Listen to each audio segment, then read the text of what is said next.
Sir मैं आपसे एक ही चीज पूछ रहा हूं कि आपने आम आदमी पार्टी के नेताओं पे तो इतने सारे छापे मार दिए, 1 रुपए कहीं बरामद हुए? मनीष सिसोदिया जी के घर पे 1 रुपए मिला? भ्रष्टाचार हुआ है तो पैसा कहां गया? 1 रुपए भी मिला? अरविंद केजरीवाल जी के यहां आपने छापे मारे, आपने भ्रष्टाचार अगर हुआ है तो वो पैसा कहां गया? इतने सारे छापे आपने, आपको पता 162 गवाह हैं ईडी के, 162, और सीबीआई के कितने? 294, 294। टोटल गवाह कितने? 456। कितने लोगों ने केजरीवाल के खिलाफ बयान दिया? मात्र 4। वो बयान किन परिस्थितियों में दिया मैंने आपको बता दिया।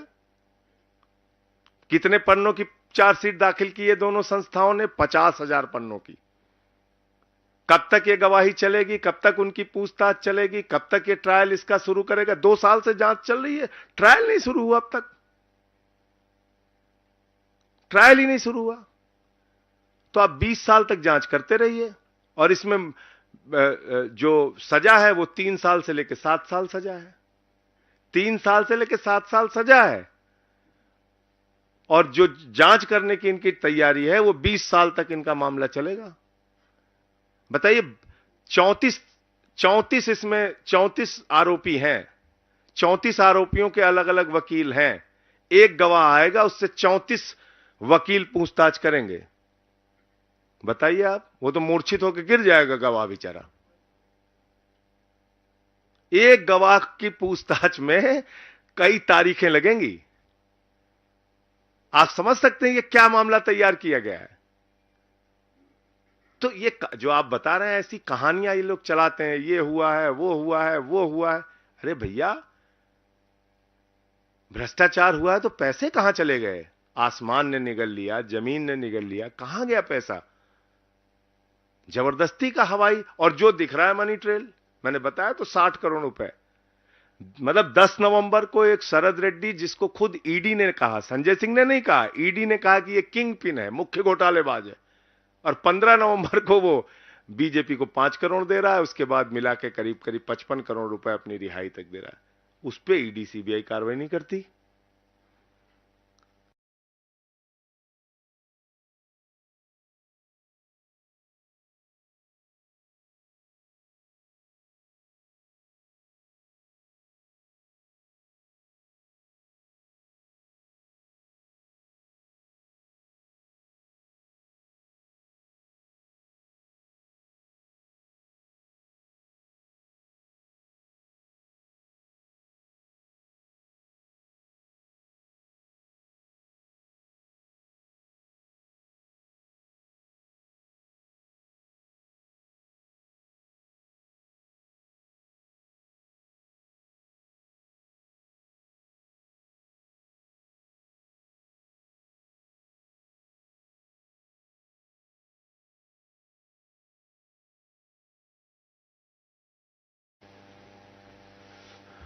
अभी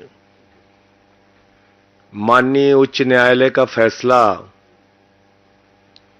अरविंद केजरीवाल जी के मामले में आया है, लेकिन जैसा पिछले कई दिनों से लगातार मैं कह रहा हूं, मैं फिर उस बात को दोहरा रहा हूं पूरी मजबूती के साथ और जिम्मेदारी के साथ, कि ये पूरा का पूरा मामला भारत की राजनीति में आजादी के बाद से लेके सबसे बड़ा राजनीतिक षड्यंत्र है।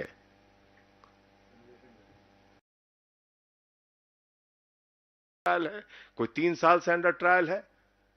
कई बार न्याय मिलने में विलंब हो जाता है, लेकिन इस मामले में मुझे पूरा यकीन और भरोसा है। मैं फिर दोहरा रहा हूं, अरविंद केजरीवाल जी जल्द ही निर्दोष साबित होंगे, जल्द ही सुप्रीम कोर्ट से, आगे की कोर्ट से उनको राहत मिलेगी, वो बाहर आएंगे।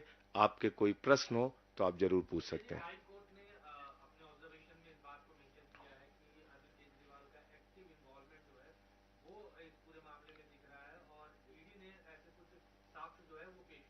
तो ईडी ने जो साक्ष्य अरविंद केजरीवाल जी के पक्ष में है वो नहीं पेश किए ना, मैंने तो आपको बताया। ये पता कैसे चला? ये कैसे पता चला कि वो साक्ष्य नहीं रखे हैं? खुद ईडी ने कहा कि मंगुंटा रेड्डी राघव रेड्डी के 10 बयान, 8 बयान अनरिलायड अपॉन डॉक्यूमेंट में। हमारे वकीलों ने कहा कि भाई अनरिलायड अपॉन डॉक्यूमेंट में क्यों रखा है आपने?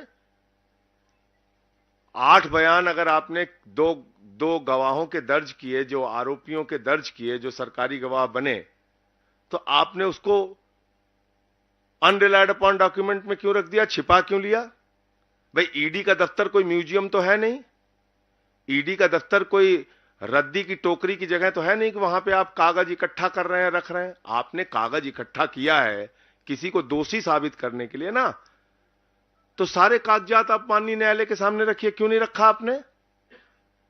तो कोर्ट ने कहा अभी इसी मार्च में, आप सबकी जानकारी के लिए बता दूं, इसी मार्च में ऑर्डर हुआ पिछले महीने कि भाई जो आरोपी का अधिकार है कि उसके खिलाफ जितने भी साक्ष्य आपने रखे हैं, इकट्ठा किए हैं, वो उनके वकीलों को दिखाइए। तब वकील गए हमारे, उन्होंने देखा, वो हैरान हो गए। मतलब एक ही आदमी के आपने 7 बयान लिए, 6 बयान में राघव रेड्डी ने नाम नहीं लिया, 6 आपने छिपा लिया, 1 दिखा दिया। एक ही आदमी के 3 बयान मंगुंटा रेड्डी के आपने लिए, जो इस समय मोदी की तस्वीर लगा के वोट मांग रहा है, सोचिए आप। 2 बयान आपने छिपा लिए, 1 बयान जिसमें केजरीवाल का नाम लिया हो, वो रख दिया कोर्ट के सामने, और तुरंत ही जैसे केजरीवाल जी का नाम वो ले रहा है, उसकी बेल हो जा रही, जमानत हो जा रही राघव रेड्डी की। इसी तरीके से शरद रेड्डी का मामला है, 12 बयान उसने दिए, 10 बयानों में केजरीवाल जी का नाम नहीं लिया। अब 6 महीने उसको जेल में रखा। अब हर आदमी संजय सिंह तो है नहीं, 6 महीने में टूट गया वो, उसने दे दिया बयान, केजरीवाल जी के खिलाफ बयान दिया जैसे ही, वैसे ही उसको जमानत मिल गई कमर दर्द के नाम पे। तो ये है हकीकत, ये बयान रखे ही नहीं गए हैं। मैं सभी पत्रकार बंधुओं को जिम्मेदारी से यह बताना चाहता हूं कि ये बयान अभी कोर्ट के सामने नहीं रखे गए हैं। इंस्पेक्शन का ऑर्डर जब कोर्ट से मिला और इंस्पेक्शन करने जब हमारे वकील गए, तब इन बयानों को देखा और वो हैरान रह गए कि जो बयान केजरीवाल जी के पक्ष में है, या जिन बयानों में केजरीवाल जी का नाम नहीं है, केजरीवाल जी के नामों का जिक्र नहीं है, वो बयान ऑन रिकॉर्ड नहीं लाए गए कोर्ट के समक्ष। यही है गहरी